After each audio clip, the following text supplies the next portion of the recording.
Hey everyone, welcome to back my channel. আজকে একটা দরকারি জিনিস নিয়ে চলে আসলাম।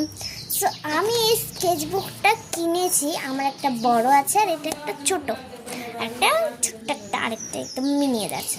সো আমি এটা 85 রুপিস দিয়ে, এটার মার্ক হচ্ছে 85 রুপিস। তো এইটা দিয়ে আমি এটা কিনেছি। সো এইখানে আপনাদেরকে শুধু একটাই কাজ করতে হবে।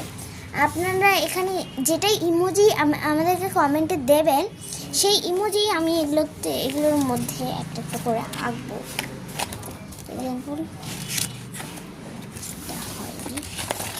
তো সেগুলো ইমোজি আমি এগুলোর মধ্যে করে আঁকবো। সো নিশ্চয়ই আপনারা কমেন্ট করে এটার মধ্যে ইমোজি দেবেন যাতে আমি আঁকতে পারি। আর ইমোজিগুলো আমি খুব সুন্দর করে পেন্সিল স্কেচ করে আঁকবো। তো নিশ্চয়ই আপনারা কমেন্টে ইমোজি দেবেন।